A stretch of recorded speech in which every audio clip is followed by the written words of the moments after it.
Mac or PC? That is the question.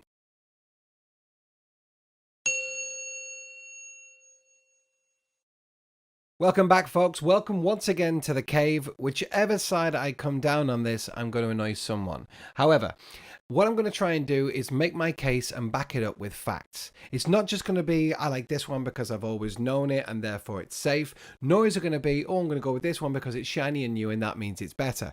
Out of the equation is familiarity. I'm lucky. I'm able to learn new software pretty quickly. So with that in mind, a brand new OS to me will probably take a couple of days to a week maximum for me to know very well, if not master. That's not me showing off. That's just me purely putting out there, I'm a geek and it won't take me that long. So up to a week it's a feasible amount of time, and it's something I'm willing to put up with if I need to switch OS. So which one? Mac or PC? Well, it depends what you're doing with it. However, if my show notes are anything to go by, and yes, I do make notes, I plan these videos. Isn't that amazing? You wouldn't think it. If those notes are anything to go by, I'm going to totally negate this premise that it depends what you're doing with it. What am I planning to do? The most labor intensive and heavy duty activity that you're going to put your future machine through is what you need to plan for. What I need it for is one of the heaviest and most intensive computing types there is out there, other than maybe quantum mechanics and things like that. And that's video editing and rendering. That also covers 3D animation and 3D rendering, which takes a lot of processing power. Now, most machines bought today can easily edit and render out 1080 video. That's not a problem. However, 4K is really starting quickly to become the norm. And although I have nothing that can capture true 4K video yet, I'm planning for the future. And here is where we hit our first stumbling block, and that is future-proofing. Buying the latest Mac or PC off the shelf now is great, and it will do brilliantly for now. It may even stay quite capable for the next 18 months to 2 years. But if past new releases are anything to go by, that'll pretty much be it. After 2 years, if not before, an off-the-shelf computer will be outdated. Mac or PC, doesn't matter. That's not to say it won't run and do what you wanted it to do when you first got it. However, it won't be able to do what you want it to do next. So you need something that not only is good now, but gives you the possibility to grow and expand. And it's kind of at this point where you know where I'm going with this. Stick with me, because there are a few pitfalls that might kind of creep back. Because first off, Mac's closed system doesn't allow for much upgrading. And I say much because official upgrades can always be got direct with Apple, going back there, or to a third-party company who will upgrade your system and upgrade some things. You can also do it yourself with a kit, but that's not for the faint-hearted. Either way, upgrading a Mac is expensive, but it can be done. The Apple closed system has always been a topic of controversy and a major bugbear for Apple fans wanting to get more from their machines without having to spend a fortune getting a new one. There was once an Apple product, one that could be upgraded and pretty easily. That was the first generation of the Mac Pro, a behemoth of a tower with a surgically clean build inside and out, and the ability to add RAM, drives, and GPUs easily. Right now, you could take a first generation Mac Pro and bring it up to somewhere near today's standards. And that's great for today, but we're looking for tomorrow and to future-proof as much as we can. Okay, you've mentioned a first generation Mac Pro, so what about the latest generation? Surely go with a newer Mac Pro and upgrade that as and when you need to. Well, that's where Apple truly slammed the door shut. They swapped this for this. What has since been dubbed the trash can for its innovative look. Apple's latest Mac Pro, which came in 2013, had the vast majority of parts soldered in, with no chance of swapping out parts or adding anything. It would be funny if it wasn't so blatant.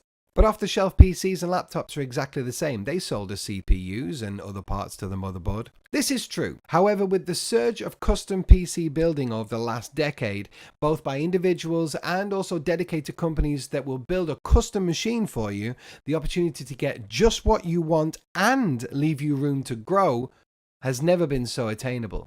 But that doesn't solve the problem of a die-hard Mac user though. If you're hell-bent on using Mac OS, no. Maybe. Stay with me. I've spent the past few months really considering switching to Mac. Maybe a MacBook Pro or an iMac or a Mac Pro. I've been so close, and truth be told, if money wasn't an option, I'd go for the top of the line, all bells and whistles with everything turned up to 11, Mac.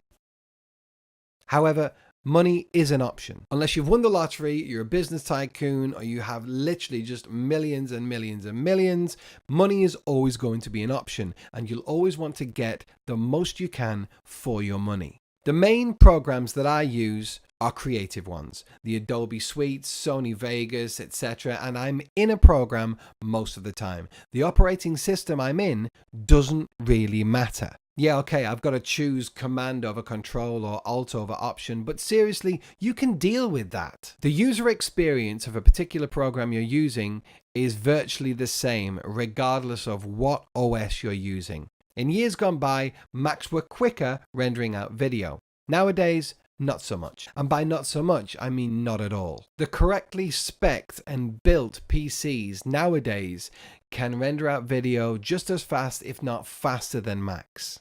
Of course, it depends what specification your machine is built to, but you'll always get more bang for your buck with a PC.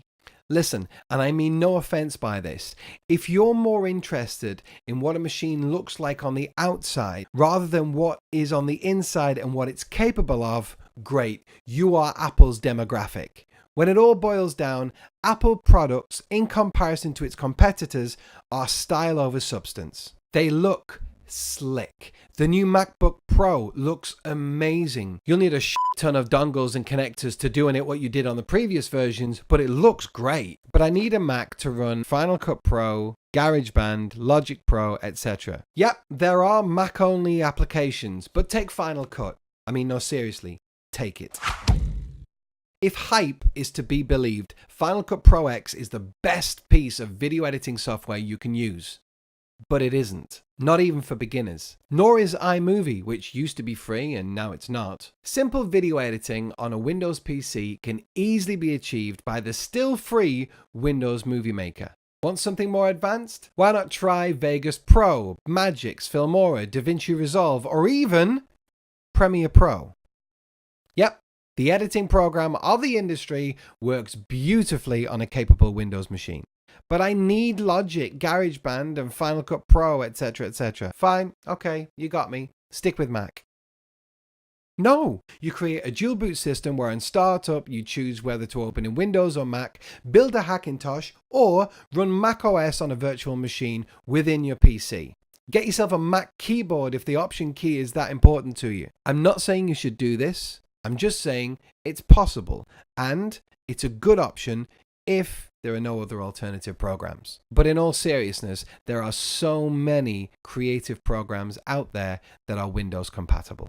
But if I'm in the market for a laptop, there's less ability to upgrade, isn't there? Yes, that's true, but you'll still get more for your money with a Windows laptop. Take a look at the dedicated ROG range from Asus or Alienware. They are built to be overclocked.